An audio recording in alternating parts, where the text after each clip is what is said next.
আলাইকুম রহমতুল্লাহি ওয়া বারাকাতুহু। আমাকে আজকে বিষয় দেওয়া হয়েছে ইসলামী শিষ্টাচার। তো ইসলামী শিষ্টাচারের একটা গুরুত্বপূর্ণ বিষয় হচ্ছে সালাম। আমি সালাম দিলাম কিন্তু উত্তর কারো কাছ থেকে পেলাম না। তাহলে বোঝা যাচ্ছে এই বিষয়টা খুব গুরুত্বপূর্ণ। এই ঠিক কিনা কথা? তো আমি আবারও দিই, রাসূলের সুন্নাহ আছে 3 বার পর্যন্ত সালাম দেওয়া। এটা হচ্ছে ইসলামের একটা বড় শিষ্টাচার। আসসালামু আলাইকুম ওয়া রাহমাতুল্লাহি ওয়া বারাকাতুহু। ওয়ালাইকুম আসসালাম ওয়া রাহমাতুল্লাহি ওয়া বারাকাতুহু। পিছনের গুলার আওয়াজ পেলাম না, আবারও বলছি আসসালামু আলাইকুম ওয়া রাহমাতুল্লাহি ওয়া বারাকাতুহু। নাহমাদুহু ওয়া নুসাল্লি আলা রাসূলিহিল কারীম, আম্মা বা'দ, ফাআউযু বিল্লাহি মিনাশ শাইতানির রাজীম। ফাবিমা রাহমাতিন মিনাল্লাহি লিনতা লাহুম ওয়া লাউ কুনতা ফাজ্জান গালিযাল কলব আল আয়া। وقال في موضع آخر الكاظمين الغيظ والعافين عن الناس الله يحب المحسنين। নাসিম ইসলামী দাওয়া সেন্টার কর্তৃক আয়োজিত ইসলামী মহাসম্মেলনের আজকের সম্মানিত সভাপতি বন্ধুবর শেখ আজমল হোসাইন সাহেব, মঞ্চে আপনারা দেখছেন বড় বড় শেখ উপবিষ্ট আছেন। আমার খুবই হিতাকাঙ্ক্ষী শেখ আফফান এবং শেখ বাইজিদ ছিলেন, একটু আগে উঠেছেন শেখ বুরহান সহ যারা আছেন, ওলামায়ে কেরাম, শেখগণ, বিভিন্ন এলাকা থেকে আগত ইসলাম প্রিয় ভাতৃ এবং সতৃমণ্ডলী। আপনারা ইতিপূর্বে শুনেছেন যে ইসলামী শিষ্টাচার প্রতিপালনের গুরুত্ব।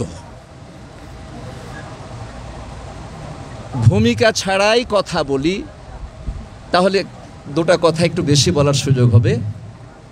আপনারা জানেন মুসলিমের জীবনটাই হচ্ছে শিষ্টাচার মণ্ডিত। মুসলিমের এমন কোনো কাজ নাই যেখানে ইসলামী নির্দেশনা নেই, যেখানে ইসলামী আদব কায়দা নাই। প্রত্যেকটা কাজের মধ্যেই ইসলামী শিষ্টাচার রয়েছে। এটা আল্লাহ রাব্বুল আলামিনের পক্ষ থেকে আপনার এবং আমার এবং যারা মুসলিম এবং মুমিন বলে দাবি করি তাদের সকলের জন্য প্রযোজ্য, যেটাকে ইসলামী সংস্কৃতিও আমরা বলতে পারি। আপনার জন্ম থেকে নিয়ে মৃত্যু পর্যন্ত এখানে যত স্তর রয়েছে, যত শরিয়া রয়েছে, যত বিধান রয়েছে, সব কিছুরই মধ্যে ইসলামী শিষ্টাচার রয়েছে। আপনি জন্মগ্রহণ করলেন, তাই না? ইসলাম বলছে তাকে আজান শুনিয়ে দাও, আল্লাহু আকবার। এটা কি ইসলামী শিষ্টাচার। আর আপনার জীবনটা বাদ দিয়ে দিলাম, এবার বয়োবৃদ্ধ হয়ে আপনি মৃত্যুবরণ করছেন, কাফন পরানো হয়ে গেছে, এখন শেষ ঠিকানা কবরের মধ্যে আপনাকে নামিয়ে দেওয়া হচ্ছে। কবরে নামার শিষ্টাচার কি? বিসমিল্লাহি ওয়া আলা মিল্লাতে। তাহলে কি আমরা বুঝতে পারলাম যে মুসলিমের পুরো জীবনটাই হচ্ছে ইসলামী শিষ্টাচার সম্পৃক্ত। এমন কোনো কাজ নাই যেখানে ইসলামী দিক নির্দেশনা আপনাকে আমাকে দেয়নি। আল্লাহু আকবার। তাই এর গুরুত্ব আর মনে হয় বেশি বলার দরকার হবে না। আসুন আমরা এই ইসলামী শিষ্টাচারের ভিতরে বেশ কিছু বিষয় রয়েছে যেটা গ্রহণীয়। অনুরূপভাবে ইসলামী শিষ্টাচারের মধ্যে বেশ কিছু বিষয় রয়েছে যা বর্জনীয়। মহাগ্রন্থ আল কোরআনুল কারীম থেকে ছোট্ট একটি আয়াতের অংশ বিশেষ তেলাওয়াত করেছি 2 জায়গা থেকে অল্প অল্প করে। তাকে সামনে রেখেই আপনাদের অল্প কিছু কথা বলবো। আল্লাহ রাব্বুল আলামিন এখানে ইসলামী শিষ্টাচারের 2টি দিক বলছেন, যে আয়াতটি আমি এখন আপনাকে বলবো। ওয়াল কাযিমিনাল গাইজ ওয়াল আফিনা আনিন নাস। যে যারা জান্নাতি মুমিন হবে, যারা মুত্তাকি হবে, এদের বেশ কিছু বৈশিষ্ট্যের কথা কোরআন আমাদেরকে বলে দিয়েছে। তো তার মধ্যে একটা বৈশিষ্ট্য হচ্ছে ওয়াল কাযিমিনাল গাইজ। আপনি ক্রোধান্বিত হয়েছেন, রাগান্বিত হয়েছেন, এই রাগকে খেয়ে ফেলতে হবে। অল কাজে মিনা আনিল গাইজ, রাগকে নিয়ন্ত্রণ করতে হবে। রাগ হতে পারে, কিন্তু রেগে গিয়ে তিলকে তাল করে একটা মিনি কিয়ামত তৈরি করে কিছু করা যাবে না। কি করতে হবে? একজন মমিন যদি সে নিজেকে বলে যে আমি মুত্তাকি জান্নাতি মমিন হতে চাই, তাহলে তাকে রাগকে কি করতে হবে? সংবরণ করতে হবে, খেয়ে ফেলতে হবে। আর শক্তি থাকার পরেও মানুষকে ক্ষমা করে দিতে হবে। আল্লাহু আকবার। এটি ইসলামী শিষ্টাচারের একটি গুরুত্বপূর্ণ বিষয়। তা আজকে এইখানে দুটা বিষয় আছে, সম্ভবত দুটা সম্ভব হবে না, একটা বিষয় নিয়ে ছোট্ট করে একটু কথা বলবো। তাহলে আমার আজকের বিষয় হচ্ছে ক্রোধ সংবরণ। এটা এমনই একটি কি বলবো, এটাকে বলা হয় জহেরাতুন জামিমা, একটা নিকৃষ্ট স্বভাব যেটা মুমিনের মধ্যে থাকতে পারে না। যদি থাকে তাহলে তার জান্নাতে যেতে সে বাধাপ্রাপ্ত হতে পারে। এই কোরআনের আয়াত দিয়ে প্রমাণিত হচ্ছে যে যারা জান্নাতি মুমিন হবে রাগ করবে না। আর আজকে আমরা সমাজে এই রাগের কারণে কত রকম যে অন্যায় হয়, কত রকমের অনিষ্ট হয়, এটা বলার অপেক্ষা রাখে না। সম্মানিত উপস্থিতি, তাই রেগে গেলেন তো হেরে গেলেন, একটা কথা আছে না, আমরা জানি সবাই, রেগে গেলেন তো হেরে গেলেন। রাগ করা যাবে না। যদি আপনি জান্নাতি মুমিন হতে চান তাহলে রাগ সংবরণ করতে হবে, মানুষের সাথে সুন্দর আচরণ করতে হবে, মিষ্টিভাবে কথা বলতে হবে। আচরণ দেখে মানুষ যেন মুগ্ধ হয়ে যায় যে এটা পায়ের মধ্যে লেগে গেছে বোধহয়, চলে আসতেছে। সম্মানিত উপস্থিতি, তাই রাগকে কন্ট্রোল করার কিছু টিপস আপনাকে আমি দিব ইনশাল্লাহ। এখানে আল্লাহ রাব্বুল আলামিন প্রিয় রাসূল সাল্লাল্লাহু আলাইহি ওয়াসাল্লাম বলেছেন, রাসূল সাল্লাল্লাহু আলাইহি ওয়াসাল্লামের কাছে একজন সাহাবী, তার নাম হচ্ছে আবু দারদা, তিনি গিয়ে বলতেছেন দুল্লা আলা আমালিন ইউদখিলনিল জান্নাহ, ইয়া রাসূলুল্লাহ এমন একটা আমলের কথা বলেন যে আমলটা করলে আমি জান্নাতে চলে যাব। তো রাসূল কি বললেন? লা তাগজাব ওয়ালাকাল জান্নাহ, তুমি রাগান্বিত হবে না, জান্নাত তোমার জন্য অবধারিত। তাহলে রাগকে যদি আপনি নিয়ন্ত্রণ করতে পারেন তাহলে এই হাদিসের আলোকে বলা যাচ্ছে যে জান্নাত আপনার জন্য অবধারিত। কত গুরুত্বপূর্ণ একটা বিষয় এই ক্রোধ এবং রাগ বর্জন করা, এটা ইসলামের দৃষ্টিতে কত গুরুত্বপূর্ণ আপনি একটু চিন্তা করেন। সম্মানিত উপস্থিতি, তাই হাদিস থেকে আমরা একটু আলোচনা শুনি। কানান নবী সাল্লাল্লাহু আলাইহি সাল্লাম ইউআসিমুল গানাইম, প্রিয় রাসূল একদিন গনিমতের মাল বন্টন করছেন। ফায়াতিহি আরাবিয়ুন ফায়াখতারিকাল মাজলিস, একজন গ্রাম্য দিহাতি ব্যক্তি এসে মজলিস টপকিয়ে রাসূলের কাছে আসলো, এসে বলছেন ইয়া রাসূলুল্লাহ জিদনি, ইয়া মুহাম্মদ জিদনি লাইসাল মালো মালাকা ওয়ালা মালো আবিকা। এই গ্রাম্য অশিক্ষিত গেও মানুষটা এসে রাসূলের কাছে প্রথমে একটা বেয়াদবি করলো, কি মজলিস টপকায়ে দিল। মজলিস টপকিয়ে রাসূলের কাছে গিয়ে বলছেন ইয়া মুহাম্মদ, বলছে হে মুহাম্মদ তুমি আমাকে মাল বেশি করে দাও। লাইসাল মালো মালাকা ওয়ালা মালো আবিকা, এই মাল তোমারও না তোমার বাবারও না। আল্লাহ আকবার। কার সাথেই কথা, কার সাথেই কথা বলা হচ্ছে যে তার জীবনে কোনো দিন কাউকে একটু কটু কথা বলেননি, একটু শক্ত কথা বলেননি, কত অত্যাচারিত, কত নিপীড়িত হয়েছেন, এরপরও কারো জন্য হাত তুলে তিনি বদদুয়া করেননি, বরং তিনি দোয়া করেছেন আল্লাহ মাহদি কওমি ফাইন্নাহু লা ইয়ালামুন, আল্লাহ এরা যারা অত্যাচারিত আমার উপর অত্যাচার করেছে, আল্লাহ এরা বুঝে না, এদেরকে তুমি হেদায়েত দান করো, এরা বুঝেনি তাই আমার সাথে খারাপ আচরণ করেছে। আল্লাহু আকবার। সম্মানিত উপস্থিতি, এইবার সেই যখন এই কথা বলে সেখানে আবু বকর, ওমর, ওসমান, আলী রাদিয়াল্লাহু তাআলা আনহুম সবাই উপস্থিত। আপনারা জানেন হযরত আবু বকর যেমন নরম, হযরত ওমর তেমনই কি অন্যায় দেখলে তার ডায়লগ কি হচ্ছে, দানি ইয়া রাসূলুল্লাহ আদরবুনুকা হাদাল গোলাম হাদা ইয়াতাজাওয়াজাল হাদ। এই অবস্থা দেখে হযরত ওমর রাদিয়াল্লাহু তাআলা লাফ দিয়ে উঠেছেন, দাঁড়িয়ে গেছেন, দাঁড়িয়ে গিয়ে বলতেছে ইয়া রাসূলুল্লাহ এইরকম বেয়াদবি কথা আপনি আমাকে অর্ডার করেন, এই এই এই এই গেও দেহাতি মানুষটার গর্দানটাকে উড়াই দিই। রাসূল কি করলেন? রাসূল কি অর্ডার দিলেন? রাসূল কি তাকে থাপ্পড় মারলেন? রাসূল কি বকাবকি করলেন? না, করলেন কি? তিনি করলেন ফাতাবাসসামান নবী সাল্লাল্লাহু আলাইহি ওয়াসাল্লাম। প্রথমে তিনি একটু মুচকি হেসে দিলেন।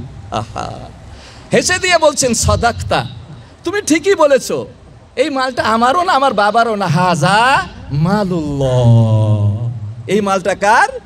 আল্লাহ রাব্বুল আলামিনের মাল। আর ওমর রাদিয়াল্লাহু তাআলা আনহুকে দেখে বলছেন, হে ওমর, সব জায়গাতে গরম হলে চলবে না। বলছে ইন্না লিসাহিবিল হাক্কি লামাকাল, যারা সঠিক পথে চলতে চায় তাদেরকে কিছু মানুষ বুড়া ভালা বলবেই, অধৈর্য হলে চলবে না। এরপরে তাকে পর্যাপ্ত পরিমাণে মাল দিয়ে তাকে খুশি করে পাঠিয়ে দেওয়া হলো। সম্মানিত উপস্থিতি, তাহলে আমরা এখান থেকে আমাদের আচরণ কেমন হবে আমরা মোটামুটি একটু বুঝতে পারছি। আবু বকর রাদিয়াল্লাহু তাআলা আনহুকে গালি দিচ্ছে একজন, তিনি চুপ আছেন। নবী সাল্লাল্লাহু আলাইহি সাল্লাম ইউজিবুহু ইয়াতাবাসসাম, আবু বকর রাদিয়াল্লাহু তাআলা আনহুকে গালি দেওয়া হচ্ছে, রাসূল সেখানে বসা, তিনি খুব খুশি এবং মুচকি মুচকি হাসছেন। আল্লাহু আকবার, ব্যাপারটা একটু উল্টা দেখাচ্ছে না? উল্টা দেখাচ্ছে। তো যখন ফালাম্মা আকসারা, যখন সে গালি পর্যাপ্ত পরিমাণে বেশি বেশি গালি দেওয়া শুরু করেছে, তখন রাদ্দাদা বাদা কাউলিহি, আবু বকর রাদিয়াল্লাহু তাআলা আনহু বললেন, প্রতিবাদ করে বসলেন এক পর্যায়ে যে না, এটা তোমার সঠিক নয়। আর যেমনই প্রতিবাদ করলেন, ফাকাযিবান নবী সাল্লাল্লাহু আলাইহি সাল্লাম, তিনি একটু রাগান্বিত যেন হয়ে গেলেন। আকাম, সেখান থেকে উঠে তিনি বাড়ির মধ্যে প্রবেশ করলেন। ফালাহিকাহু আবু বকর, এখন তিনি রাগান্বিত কেন হলেন আবু বকর রাদিয়াল্লাহু তাআলা আনহু তখনও তিনি বুঝতে পারেননি। তিনি রাসূলের কাছে চলে গেছেন, শ্বশুরের বাড়ি, জামাই না, জামাইয়ের বাড়ি, তো বাড়িতে ঢুকে গেছে। রাসূল সাল্লাল্লাহু আলাইহি ওয়াসাল্লাম দেখে বলছেন যে ইয়া রাসূলুল্লাহ, আন্না রাজুলান ইয়াশতুমুনি, ওই ব্যক্তিটা আমাকে গালি দিচ্ছিল, আমি আর আপনি সেখানে বসা ছিলেন, খুব হাস্যোজ্জ্বল চেহারা এবং খুব খুশি, মুচকি মুচকি হাসছিলেন। এতাবাসসাম, তাবাসসুম মানে মুচকি হাসা, খুব মুচকি মুচকি হাসছিলেন। আর আমি যখন সঠিকভাবে প্রতিবাদ করলাম, আপনি রাগান্বিত হয়ে উঠে চলে আসলেন। তো ব্যাপার তো বুঝলাম না। রাসূল বললেন, হে আবু বকর, তোমাকে গালি দেওয়া হচ্ছিল আর আমি খুব খুশি ছিলাম, তাই না? বলে জি হ্যাঁ। তাকে তুমি জানো কেন?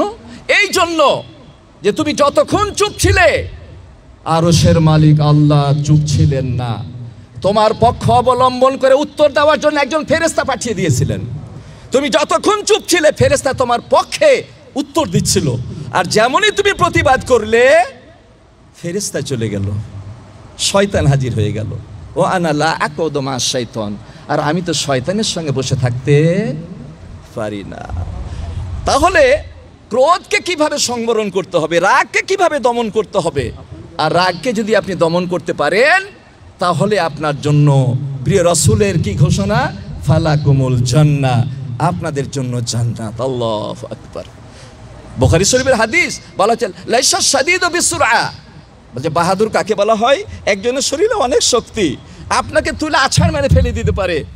প্রিয় রাসূল বললেন সে বাহাদুর নয়, ইন্নামাশ শাদীদু ইয়ামলিকু নাফসাহু ইনদাল গাযাব, বলছে প্রকৃত বাহাদুর হচ্ছে সে যে রাগের সময়তে, ক্রোধের সময়তে কি করে, সে নিজেকে কন্ট্রোল করতে পারে, এই হচ্ছে প্রকৃত বাহাদুর। বললাম আলহামদুলিল্লাহ, আলহামদুলিল্লাহ। তাহলে আমরা বুঝতে পারছি যে রেগে গেলেন তো হেরে গেলেন। আপনি রাগ করে আপনার ছেলেকে দুটো থাপ্পড় লাগিয়ে দিলেন, ছোট্ট বাচ্চাটা, যখন আপনার রাগ চলে গেল আপনাকে অপরাধী অপরাধী মনে হবে। আপনি রাগের মাথায় আপনার স্ত্রীকে শক্ত কথা বলে দিয়েছেন, তেমন কোনো ভুল করেননি, সামান্য একটু কারণে। রাগটা যখন চলে যাবে তখন আপনি স্ত্রীর কাছে আপনাকে লজ্জা লাগবে, কারণ আপনি যেন হেরে গেছেন, কি ঠিক কিনা কথা? সম্মানিত উপস্থিতি, তাহলে রাগকে কন্ট্রোল করতে হবে। এটাই হচ্ছে যারা মুমিন, যারা জান্নাতে যেতে চায় তাদের জন্য এটা করণীয়। হাদিস আয়াতটা একটু বলে দিয়ে আরও দু একটা টিপস দিয়ে শেষ করবো, যেহেতু সময় তো কম। সম্মানিত উপস্থিতি, আল্লাহ রাব্বুল আলামিন বলছেন ফাবিমা রাহমাতিন মিনাল্লাহি লিনতা লাহুম, হে রাসূল আপনার আচরণটা এত সুন্দর হয়েছে, এর পিছনে আল্লাহর রহমত কাজ করে। ফাবিমা রাহমাতিন মিনাল্লাহি লিনতা লাহুম, ওয়ালাউ কুনতা ফাজ্জান গালিজাল কলব, যদি আপনি কর্কশভাষী হতেন, আপনার অন্তরটা যদি শক্ত হতো, লানফাজ্জু মিন হাওলিক, এই বড় বড় আবু বকর, ওমর, ওসমান, আলীর মতো বড় বড় সাহাবী আপনার পাশে থাকতো না, সব কেটে পড়তো। এরপরে বলা হচ্ছে কেউ যদি কোন আচরণ খারাপ করেই বসে, কি করবেন আপনি? বলছেন ফাফু আনহুম, 3টা পদক্ষেপ। একজন জান্নাতি মুমিন 3টা কাজ করবে। ও যে ফাফু আনহুম, কেউ অন্যায় করে বসেছে, কি প্রতিশোধ নেবেন? সময় তো কম, ওইগুলা এই সমস্ত কথাগুলো তার বলা যাচ্ছে না। ও যে প্রথমে তুমি তাকে ক্ষমা করে দাও, আল্লাহু আকবার। 2 নম্বর ওয়াস্তাগফির লাহুম, শুধু তাকে ক্ষমা করলে হবে না, আল্লাহ যেন তাকে ক্ষমা করে, তার জন্য আল্লাহর কাছে ক্ষমা চাও। 3 ওয়াসাবিরহুম ফিল আমর, সেই যে ভুল করেছে তাকে সুন্দর একটা পথ নির্দেশ, একটা পরামর্শ, একটা সুপরামর্শ, ছোট ভাই তুমি যে বেয়াদবি বা অন্যায় করেছো আমি তোমাকে ক্ষমা করে দিলাম, এরকম অন্যায় বা এরকম খারাপ আচরণ কারোর সাথে তুমি করিও না। সম্মানিত উপস্থিতি, তাহলে এই ক্রোধ সংবরণ আমাদের করতে হবে কি হবে না? হবে ইনশাআল্লাহ। তো এই ক্রোধ সংবরণ কিভাবে করবেন? লিল গাজাবে আরেকটা বিষয় বলি, এই যে রাগটা, এটা কিন্তু পুরোটাই শয়তানের পক্ষ থেকে আসে। আল গাজাবু মিনাশ শাইতান ইয়াতাওয়াক্কাদু ফি কালবে বানি আদম, বলছে রাগটা হচ্ছে এমন একটা আগুনের টুকরো যেটা শয়তান বনি আদমের অন্তরের মধ্যে জ্বালিয়ে দেয়।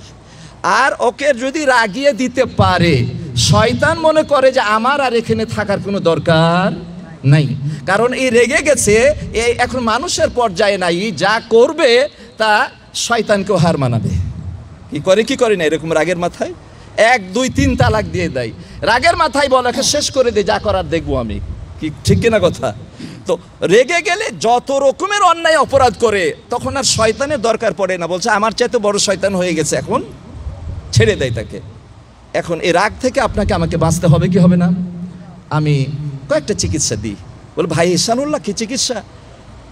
কোন হাসপাতালে যাব, কোন ডাক্তারের ট্রিটমেন্ট? কারণ আমি তো অল্পতেই রেগে যাই, হট টেম্পার হয়ে যায়। তো এই রাগ যদি এরকম করি তাহলে তো জান্নাতে যেতে বাধাপ্রাপ্ত। জান্নাতি মুমিনের মুত্তাকির গুণাবলী হচ্ছে এরা রাগকে, ক্রোধকে খেয়ে ফেলবে।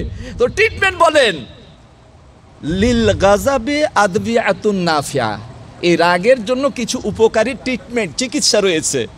এই ট্রিটমেন্টগুলো যদি আপনি অ্যাপ্লাই করেন তাহলে রাগটা আস্তে করে চলে যাবে।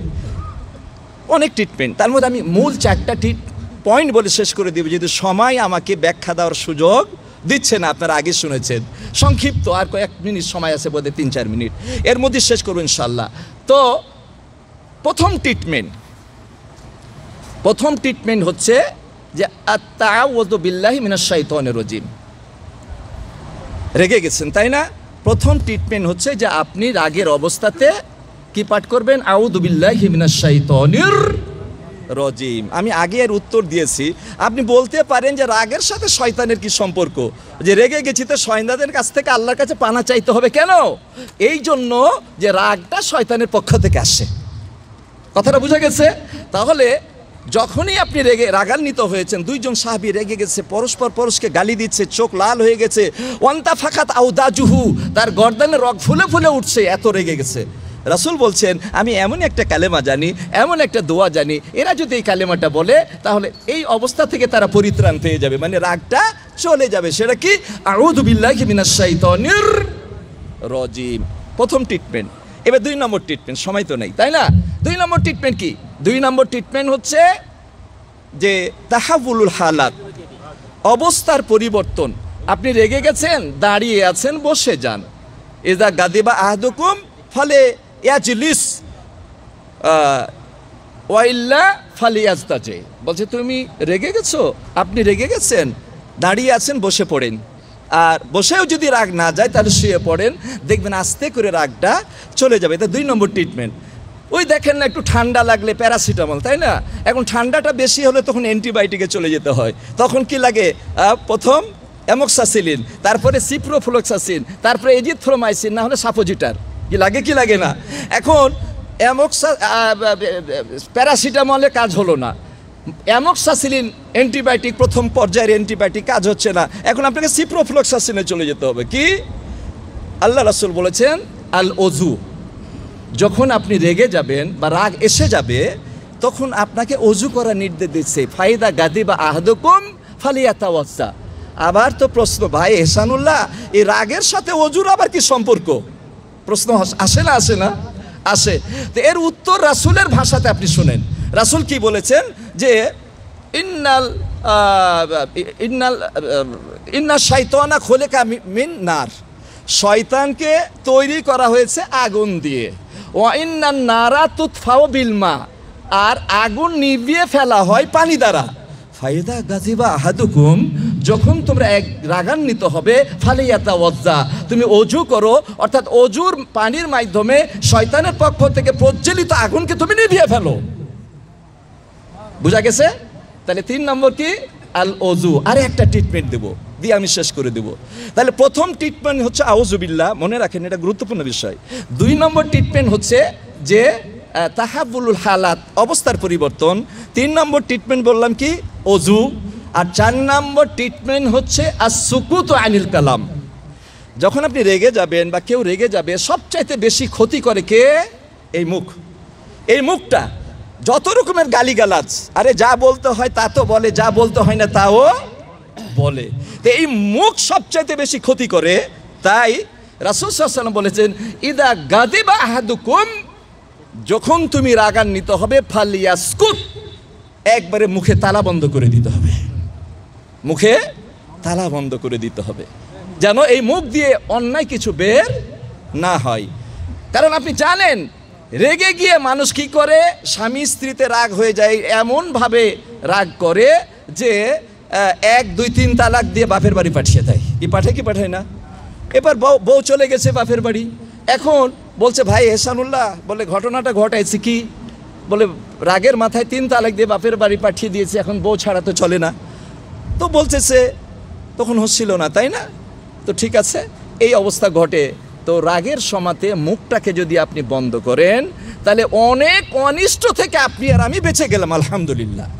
সম্মানিত উপস্থিতি, তাহলে রাগকে কন্ট্রোল করার 4টা ট্রিটমেন্ট আপনাদের দিলাম। এই ট্রিটমেন্টগুলো যদি আমরা অ্যাপ্লাই করি, এটা প্রত্যেকের জীবনে প্রযোজ্য। কি ছোট, কি বড়, কি নারী, কি পুরুষ, স্বামী স্ত্রীতে তো এই রাগারাগিটা আরও খুব বেশি হয়, কি হয় না? সবারই। স্বামী স্ত্রীতে যখন রাগ হবে, তখন একটা কাজ করবেন, ভাগ করে নেবেন। মানে দেখো, আমার মাথাটা তো একটু গরম, আমি যখন রাগ করব তুমি চুপ, একদম চুপ থাকবা। আর তুমি যখন রাগ করবা, আমাকে যতই তুমি কচু কাটা করো, আমি মুখটাকে একবারে সিলাই করে রাখবো, কারণ বাড়তে দিব না। কারণ যদি আপনি না বাড়েন, প্রতিরোধ না করেন, তাহলে কিন্তু বাড়বে না, ওখানে শেষ হয়ে যাবে আস্তে আস্তে। পরিশেষে একটা কথা বলি, প্রিয় রাসূল সাল্লাল্লাহু আলাইহি ওয়াসাল্লাম যে হাদিসটা বলেছিলেন যে লা তাকযাব ওয়ালাকাল জান্নাহ, এটাকে আবু দারদার জন্য খাস, জোরে বলুন, আবু দারদার জন্য খাস না। অতএব আপনিও যদি আল্লাহর জন্য রাগকে কন্ট্রোল করেন এবং মানুষের অন্যায় করার পর আপনি ক্ষমা করে দেন, তাহলে আপনাদের সকলের জন্য ফালাকুমুল জান্নাহ, সকলের জন্য জান্নাতের গ্যারেন্টি প্রিয় রাসূলের পক্ষ থেকে, আলহামদুলিল্লাহ। সব শেষে, আলোচনা শেষ, এখন একটার সাথে আর একটা ফ্রি, বলে না? তো একটা হাদিস আপনাদের ফ্রি দিয়ে দিতেছি। বিষয়টা এরকম যে জান্নাতে একাকিত্ব জীবন কিন্তু সুখের হয় না। আদম আলাইহিস সালামকে জান্নাতে দেওয়া হয়েছিল, কিন্তু তিনি মন মরা, কি ঠিক না বিষয়টা? মনে যেন শান্তি নাই। তো মনের খবর কে রাখেন? আরো জোরে কে? আল্লাহ। তো উনি ভালোই বুঝছেন। তো কি করলেন? মা হাওয়াকে সৃষ্টি করে সুন্দরী করে সাজিয়ে দিয়ে পাশে বসাই দিলেন। আল্লাহু আকবার। আর যেমনই দেখেছে, খিলখিল করে হেসে উঠেছে, খিলখিল করে, মানে একাকিত্ব ঘুচে গেছে। আল্লাহু আকবার, আমার লাইফ পার্টনার পেয়ে গেছি। তাহলে জান্নাতেও আদম আলাইহিস সালামকে যেন ভালো লাগছিল না। তা আপনি যদি রাগকে সংবরণ করতে পারেন আর ক্ষমতা থাকার পরে যদি ক্ষমা করে দেন, আপনি জান্নাতও পাবেন আর জান্নাতের মধ্যে লাইফ পার্টনারও পাবেন। এই হাদিসটা বলে আমি শেষ করে দেবো। হাদিসটা কি? প্রিয় রাসূল বলেছেন, মান কাজেমা গয়সান, যে ব্যক্তি রাগকে সংবরণ করবে, অহুয়া কাদেরুন আইউন ফেজাহু, সে ক্ষমতা রাখে রাগের প্রতিশোধ নেওয়ার, মানে যে অন্যায় কারণে তার রাগ হয়েছে, তার ক্ষমতা আছে প্রতিশোধ নিতে পারে, কিন্তু প্রতিশোধ নিচ্ছে না, ক্ষমা করে দিচ্ছে।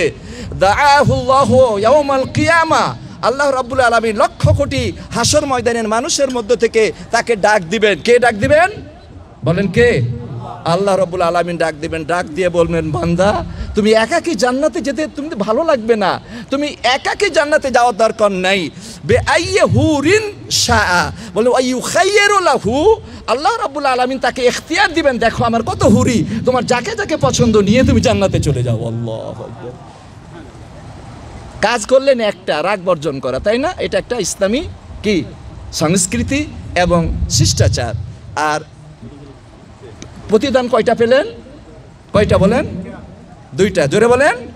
কি? জান্নাত আর জান্নাতি হুর, মানে আপনার লাইফ পার্টনার, জান্নাতে আপনার জীবনটা গুজারানোর জন্য যে সঙ্গীর সাথীর দরকার, সঙ্গীর দরকার, সেটাও পেয়ে গেলেন। তাহলে আজকের আলোচনা থেকে একটা বাক্য নিয়ে যাব সঙ্গে, রাজি আছেন তো? সেটা কি? লা তাকজাব। কি বললাম? লা তাকজাম, তোমরা রাগান্বিত হবেন না। এই রাগকে যদি আমরা প্রতিহত করতে পারি, ফালাকুমুল জান্নাহ, আল্লাহ রাসূলের পরিভাষায় সকলের জন্য আমরা জান্নাত অবধারিত হবে ইনশাআল্লাহ। আল্লাহ রাব্বুল আলামিন যেন কবুল করেন। আমার সম্পর্কে তো জানছেনই আলহামদুলিল্লাহ, বংশাল পিয়ালাওয়ালা মসজিদের দীর্ঘদিনের খতিব। আরও একটু খেদমত করি, ভাই বলেছেন হজ, উমরা, টিকিটিং, যে কোনো বিষয়ের প্রসেসিং, আল্লাহ এই খেদমতটাও করার সুযোগ দিয়েছে। যারা মনে চান যে এরকম খেদমতের দরকার আছে, একবারে রাসূলের সুন্নাহ তরিকা অনুযায়ী, এই জন্যই আমি নামছি আলহামদুলিল্লাহ। সেবামূলক প্রতিষ্ঠান, আপনারা যোগাযোগ করতে পারবেন ইনশাআল্লাহ। সেই খেদমতও আমার রয়েছে। আল্লাহ রাব্বুল আলামিন যেন সকলকে কবুল করেন, আমাদের আলোচনাগুলো পালন করার তৌফিক দান করেন। আমিন। ওয়া আখিরু দাওয়ানা আলহামদুলিল্লাহি রাব্বিল আলামিন। আসসালামু